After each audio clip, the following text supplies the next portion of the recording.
5 ജില്ലകളിൽ നിന്നായി 36 വാഹനങ്ങളാണ് കഴിഞ്ഞ ദിവസം കസ്റ്റംസ് പിടിച്ചെടുത്തത്.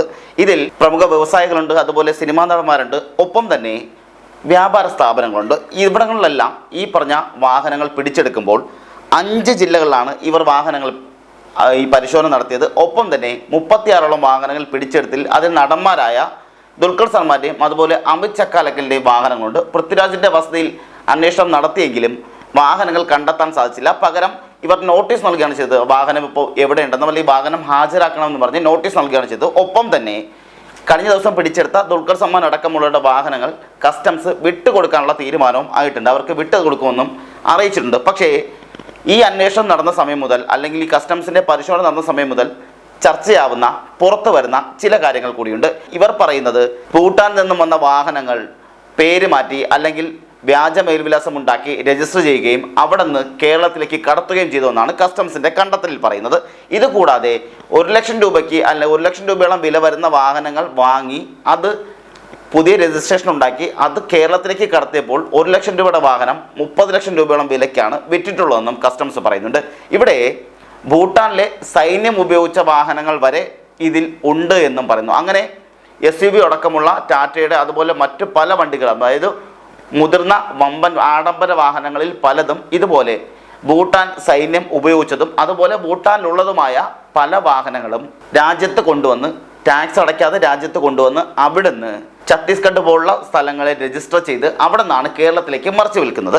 ഈ വിൽപ്പനയിൽ ഏജന്റുമാർ വലിയ തരത്തിൽ ലാഭം കൊയ്തിട്ടുണ്ടെന്നും ഇതിൽ നടന്മാർക്ക് പങ്കുണ്ടോ എന്നുള്ളതുമാണ് കസ്റ്റംസ് അന്വേഷിക്കുന്നത് എന്നാണ് കഴിഞ്ഞ ദിവസം വാർത്താ സമ്മേളനത്തിൽ പറഞ്ഞത്. കഴിഞ്ഞ ദിവസം വാർത്താ സമ്മേളനം നടക്കുമ്പോൾ തന്നെ ചില മറ്റ് പല സംഭവങ്ങൾ കൂടി ഉണ്ടാകുകയും ചെയ്തു. ഏതാണ്ട് 3/4 മണിക്കൂറോളം വാർത്താ സമ്മേളനം നടക്കുന്ന സമയത്ത് ഇതിൻ്റെ കസ്റ്റംസിൻ്റെ പ്രിവൻറ്റീവ് കമ്മീഷണറായിരുന്ന ടിജു പൊടുന്നനെ ഒരു ഫോൺ വരികയും അദ്ദേഹത്തിന് ആ ഫോൺ വന്നതോടുകൂടി അദ്ദേഹം ഈ പറഞ്ഞ വാർത്താ സമ്മേളനം അവസാനിപ്പിക്കുകയും ചെയ്തു.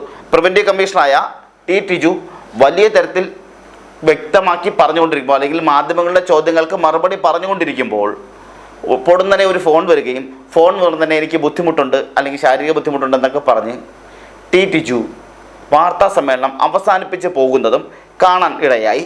അങ്ങനെ അപ്പോൾ തന്നെ ഉയർന്നു വരുന്ന ചോദ്യം എന്നത് ഇതിൽ മറച്ചു വെക്കാൻ എന്താണ് ഇരിക്കുന്നത്, അല്ലെങ്കിൽ മാധ്യമങ്ങൾ മുന്നിൽ ഇന്നുവരെയും ഉണ്ടായിട്ടില്ലാത്തതാണ് കസ്റ്റംസിൻ്റെ കമ്മീഷണറൊക്കെ വന്ന് വാർത്താ സമ്മേളനം നടക്കുന്നത്. അപൂർവമായി നടക്കുന്ന മാത്രം കാര്യങ്ങളാണ്. അങ്ങനെ നടക്കുമ്പോഴും ആ വാർത്താ സമ്മേളനത്തിൽ മാധ്യമങ്ങൾ ഉന്നയിച്ച ഓരോ ചോദ്യങ്ങൾക്കും പലതിനും മറുപടി പറയാതിരുന്നിട്ടും കൃത്യമായ രീതിയിൽ അദ്ദേഹം വാർത്താ സമ്മേളനം നടത്തി വരവെയാണ് ഈ പറഞ്ഞ ഫോൺ കോൾ വരികയും ആ ഫോൺ കോളിന് ശേഷം അദ്ദേഹം ഇനി വാർത്താ സമ്മേളനം തുടരാൻ താല്പര്യമില്ല എന്ന് അറിയിക്കുകയും ചെയ്തിട്ടുള്ളത്.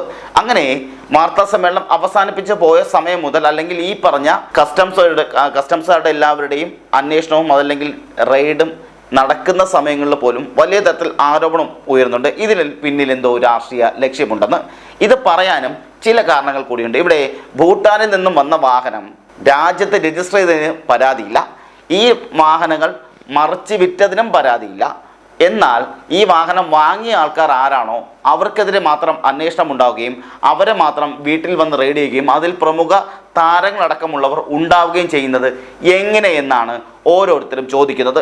ഇത് സാമാന്യ ബോധമുള്ള അല്ലെങ്കിൽ സാമാന്യമായി മനസ്സിലാവുന്ന ഏതൊരാൾക്കും മനസ്സിലാവുന്ന ഒരു കാര്യം, ഭൂട്ടാനിലെ സൈന്യം ഉപയോഗിച്ച വാഹനം അത് രാജ്യത്തേക്ക് കടത്തിക്കൊണ്ടുവരുന്നു. ടാക്സ് വെട്ടിച്ചോ അല്ലാതെയോ കടത്തിക്കൊണ്ടുവരുന്നു. ഈ കടത്തിക്കൊണ്ടുവന്ന വാഹനങ്ങൾ പരിവാഹൻ രജിസ്ട്രേഷൻ പോലും ഇല്ലാതെ പരിവാഹനെ തന്നെ അട്ടിമറിച്ചുകൊണ്ട് ചില സംഘങ്ങൾ, അതായത് കസ്റ്റംസ് പറയുന്ന പോലെ ചില സംഘങ്ങൾ വാഹനം രജിസ്റ്റർ ചെയ്യുകയാണ്. ഈ രജിസ്റ്റർ ചെയ്യുന്നതിന് MVD അടക്കമുള്ളവർ ഒത്താശ ചെയ്തൊന്നുകൂടി പറയേണ്ടി വരും. കാരണം ഒരു വണ്ടി രജിസ്റ്റർ ചെയ്യണമെങ്കിൽ അതിൻ്റെ എല്ലാ പേർപ്പസും കാണാതെ എങ്ങനെയാണ് മോട്ടോർ വെഹിക്കിൾ ഇൻസ്പെക്ടറും അതുപോലെ MVD അടക്കമുള്ള ഉദ്യോഗസ്ഥരും എങ്ങനെയാണ് രജിസ്റ്റർ ചെയ്ത് കൊടുക്കുക എന്നുള്ള ചോദ്യം പ്രസക്തമായി നിലനിൽക്കുന്നുണ്ട്. അങ്ങനെ ഇവർ ആ വാഹനങ്ങളെല്ലാം രജിസ്റ്റർ ചെയ്ത് കൊടുക്കുകയും ഛത്തീസ്ഗഡ് രജിസ്ട്രേഷനിൽ ചെയ്തു കൊടുക്കുകയും അവിടെ നിന്ന് ആ വാഹനങ്ങൾ മറ്റ് പലരിലേക്കും കൈമാറി പോവുകയും അവിടെ നിന്ന് ചില ഏജന്റുമാർ മുഖേന കേരളത്തിലെ വ്യവസായികൾ അതുപോലെ രാഷ്ട്രീയ പ്രമുഖർ അതുപോലെ സിനിമാ നടന്മാർ അങ്ങനെയുള്ളവരിലേക്കെല്ലാം ഈ വാഹനങ്ങൾ എത്തുകയും ചെയ്യുന്നത് എങ്ങനെയാണെന്നുള്ള ചോദ്യം നിലനിൽക്കുന്നുണ്ട്. അപ്പോഴും ഈ പറഞ്ഞ കസ്റ്റംസ് ഉദ്യോഗസ്ഥർ അങ്ങോട്ടൊന്നും അന്വേഷണത്തിന് പോകാതെ പകരം ചെയ്തത് ഇവിടെ വന്ന് കേരളത്തിലെ പ്രമുഖ നടന്മാരുടെ വീട്ടിൽ വന്ന് വലിയ തരത്തിൽ ഷോ ഓഫ് പോലെ വാഹന പരിശോധന നടക്കുകയും വാഹനങ്ങൾ പിടിച്ചെടുക്കുകയും ചെയ്യുകയും ഇന്നതാവെന്ന് പറയുന്നു, ഞങ്ങൾ വാഹനം വിട്ടു തരുന്നു എന്ന തരത്തിൽ പറയുമ്പോൾ അതിന് പിന്നിലെ രാഷ്ട്രീയ ഗൂഢാലോചന എന്താണ് എന്നുള്ളതാണ് പലരും ചോദിക്കുന്ന പ്രധാനമായ ചോദ്യം.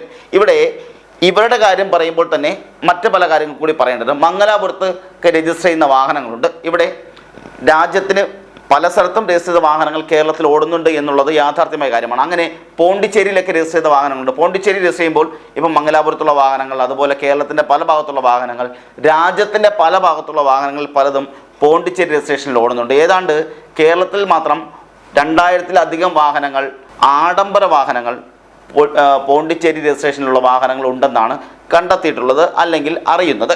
അങ്ങനെ ഈ വാഹനങ്ങളിൽ പലതും കേരളത്തിൽ സുഗമമായി ഓടുമ്പോൾ അതിലൊന്നും നടപടി ഉണ്ടാകുന്നില്ല എന്ന് മാത്രമല്ല, ഇവിടെ ഭൂട്ടാനിൽ നിന്ന് വന്ന വാഹനത്തിൻ്റെ പേരിൽ ഈ പറഞ്ഞ താരങ്ങളുടെ വീടുകളിൽ പോലീസ് കയറി ഇറങ്ങുകയും അല്ലെങ്കിൽ കസ്റ്റംസ് ഉദ്യോഗസ്ഥർ കയറി ഇറങ്ങുകയും വാഹന ഷോറൂമുകളിൽ ചെന്ന് പരിശോധന നടത്തുകയും ചെയ്യുമ്പോൾ അതിന് പിന്നിലെ രാഷ്ട്രീയം എന്താണ് എന്നാണ് പലരും ചോദിക്കുന്ന സുപ്രധാനമായ ചോദ്യം. ഈ ചോദ്യം നിലനിൽക്കുന്നതിനുള്ള കാരണങ്ങൾ കൂടിയുണ്ട്. ഈ ചോദ്യങ്ങൾ പ്രസക്തമാകുന്നതിനുള്ള കാരണം, രാജ്യത്ത് പലയിടങ്ങളിലും ഈ സർക്കാർ, അതായത് കേന്ദ്ര സർക്കാരിൻ്റെ അധീനതയിൽ കൊണ്ടുവരാൻ വേണ്ടി അല്ലെങ്കിൽ കേന്ദ്ര സർക്കാരിൻ്റെ കീഴിൽ കൊണ്ടുവരാൻ, കേന്ദ്രം ഭരിക്കുന്ന പാർട്ടിയുടെ കീഴിൽ എത്തിക്കാൻ വേണ്ടി ഭീഷണിയിലൂടെയും പ്രലോഭനങ്ങളിലൂടെയും ഒക്കെ വീഴ്ത്തുന്ന സാഹചര്യം നമുക്കുണ്ടാകാറുണ്ട്. ഇവിടെ സൗത്ത് ഇന്ത്യ എടുക്കുമ്പോൾ കേരളവും അതുപോലെ തന്നെ തമിഴ്നാട് പോലുള്ള സ്ഥലങ്ങളിൽ, തമിഴ്നാട് അങ്ങനെയുള്ള സൗത്ത് ഇന്ത്യയിലെ സ്ഥലങ്ങളിൽ പലതും BJP വിരുദ്ധരായ, BJPക്ക് കൈ കൊടുക്കാത്ത താരങ്ങളാണ് അധികമായും ഉള്ളത്. അതുകൊണ്ട് തന്നെ നമ്മൾ നോർത്ത് ഇന്ത്യ എടുക്കുമ്പോൾ അവിടങ്ങളിലെ താരങ്ങളെല്ലാം BJPക്ക് അനുകൂലമായി BJP സപ്പോർട്ട് ചെയ്ത് നിൽക്കുന്നവരാണ്. എന്നാൽ പക്ഷേ കേരളത്തിലോ തമിഴ്നാട്ടിലൊക്കെയുള്ള സ്ഥിതി എടുക്കുമ്പോൾ അവരിൽ പലരും കൃത്യമായി ജനാധിപത്യ ബോധമുള്ളവരാണ്. അവർ BJPക്കെതിരെ നിൽക്കുന്നതാണ്. ഒരു ഭാഗം BJP അനുകൂലിക്കുന്നുണ്ടെങ്കിൽ പോലും ഒരു പ്രമുഖ വിഭാഗം ആൾക്കാർ അപ്പോഴും BJPക്ക് എതിരെ നിൽക്കുന്നവരാണ്. കേന്ദ്ര സർക്കാരിൻ്റെ നയങ്ങൾക്ക് എതിരായി നിൽക്കുന്നവരാണ്. കേന്ദ്ര സർക്കാരിൻ്റെ എല്ലാ നയങ്ങളൊന്നുമല്ല, പക്ഷേ കേന്ദ്ര സർക്കാരിൻ്റെ ജനവിരുദ്ധ നയങ്ങൾക്ക് എതിരായി പറയുന്നവരാണ്, പ്രവർത്തിക്കുന്നവരാണ്, കൃത്യമായി നിലപാടുകൾ എടുക്കുന്നവരാണ്. അതുകൊണ്ട് തന്നെ ഇവിടെ നോക്കുമ്പോൾ പൃഥ്വിരാജിൻ്റെ പേരായിക്കോട്ടെ അല്ലെങ്കിൽ ദുൽഖർ സൽമാൻ്റെ പേരായിക്കോട്ടെ, ഇവിടെയൊക്കെ പേര് വരുമ്പോൾ ഇവരൊക്കെ ഈ പറഞ്ഞ ജനവിരുദ്ധ നയങ്ങൾക്കെതിരെ സംസാരിച്ചിട്ടുള്ളവരാണ്, പ്രതികരിച്ചിട്ടുള്ളവരാണ്, പ്രവർത്തിച്ചിട്ടുള്ളവരാണ്. അങ്ങനെ ഇവർക്കെതിരെ ഒരു സുപ്രഭാതത്തിൽ വന്നിട്ട് നിങ്ങളെല്ലാം ഭൂട്ടാനിലെ വാഹനങ്ങൾ കടത്തിയവരാണെന്നും നിങ്ങൾക്കെതിരെ ഞങ്ങൾ കേസെടുക്കുന്നുവെന്നും നിങ്ങളുടെ വാഹനങ്ങൾ ഞങ്ങൾ പിടിച്ചെടുക്കുന്നു എന്ന് പറയുമ്പോൾ അതിലുള്ള വ്യക്തത എന്താണെന്ന് കൂടി കസ്റ്റംസുകാർ അറിയിക്കേണ്ടതുണ്ട്. എന്തിൻ്റെ അടിസ്ഥാനത്തിലാണ് നിങ്ങൾ ഞങ്ങളുടെ വാഹനങ്ങൾ പിടിച്ചുകൊണ്ട് പോകുന്നത് എന്നുള്ള ചോദ്യം നിൽക്കുന്നത്. അമിത് ചക്കാലക്കൽ പറയുന്നത്, അമിത് ചക്കാലക്കിൻ്റെ വാഹനം അമിത് ചക്കാലക്കൽ വാങ്ങിയിട്ട്, അതായത് കസ്റ്റംസ് പിടിച്ചെടുത്ത അമിത് ചക്കാലക്കിൻ്റെ വാഹനം അമിത് ചക്കാലക്കൽ വാങ്ങിയിട്ട് 5 വർഷമാകുന്നു.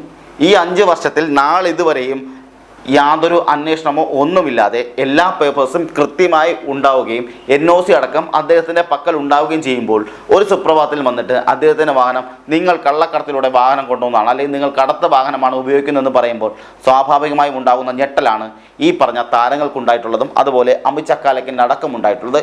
ഇവർ ഇത് ചോദ്യം ചെയ്യുകയും ഈ ചോദ്യത്തിൽ മറുപടി ഉണ്ടാകാതെയും അമിത് ചക്കാലക്കിൻ്റെ അഭിഭാഷകരും കസ്റ്റംസ് ഉദ്യോഗസ്ഥരുമായി വാഗ്വാദത്തിൽ ഏർപ്പെടുകയും കസ്റ്റംസ് ഉദ്യോഗസ്ഥർ അമിത് ചക്കാലക്കിൻ്റെ അഡ്വക്കേറ്റിനെ, അതായത് അഭിഭാഷകനെ ഗെറ്റ് ഔട്ട് അടിക്കുകയും ചെയ്ത സാഹചര്യം ഉണ്ടാകുകയും ആ ഗെറ്റ് ഔട്ടിൻ്റെ അടിസ്ഥാനത്തിൽ ഈ പറഞ്ഞ അഭിഭാഷകനും അതുപോലെ കസ്റ്റംസ് ഉദ്യോഗസ്ഥരും തമ്മിൽ വാഗ്വാദത്തിൽ ഏർപ്പെടുകയും ചെയ്തതും മാധ്യമ വാർത്ത ആയതാണ്.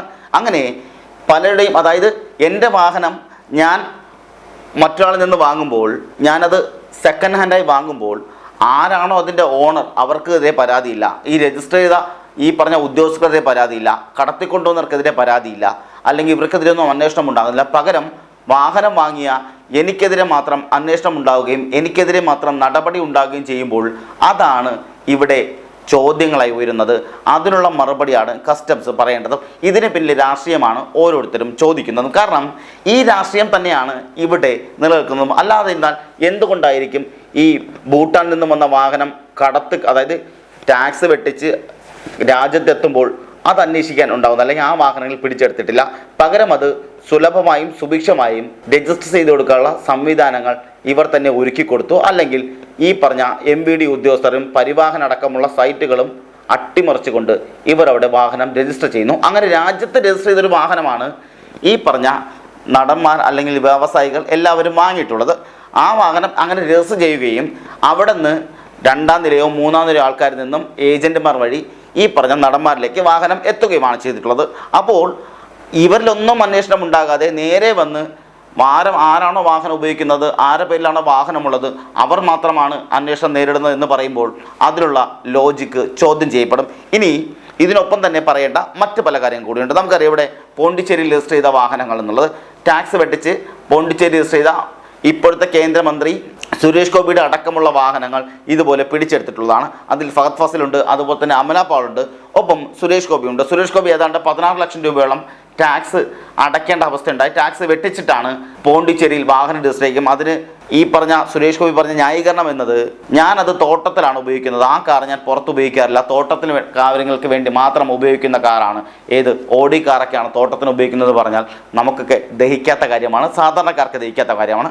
അപ്പോഴും അങ്ങനെയുള്ള ആഡംബര വാഹനങ്ങൾ തോട്ടത്തിന് ആവശ്യത്തിന് ഉപയോഗിക്കുമ്പോഴും അത് പോണ്ടിച്ചേരിയിലേക്ക് രജിസ്റ്റർ ചെയ്ത് ഉപയോഗിക്കുന്ന നായക നടന്മാരും പ്രമുഖ നടന്മാരും കേന്ദ്രമന്ത്രിമാരും അടക്കമുള്ള സ്ഥലങ്ങളിൽ അതൊന്നും അന്വേഷണത്തിൻ്റെ പരിധിയിൽ വരാതെ പകരം ഈ പറഞ്ഞ ഓപ്പറേഷൻ മുൻകൂറിൻ്റെ പേരിൽ ഈ പറഞ്ഞ നടന്മാരുടെയൊക്കെ അല്ലെങ്കിൽ പൃഥ്വിരാജിൻ്റെ അതുപോലെ ദുൽഖർ സൽമാൻ്റെ അമിത് ചക്കാലക്കിൻ്റെ വീട്ടിലൊക്കെ അന്വേഷണം നടത്തുകയും വാഹനങ്ങൾ പിടിച്ചെടുക്കുകയും ചെയ്യുന്നതിൻ്റെ ധാർമ്മികത എന്താണ് എന്നുള്ളതാണ് ഓരോരുത്തരും ചോദിക്കുന്നത്.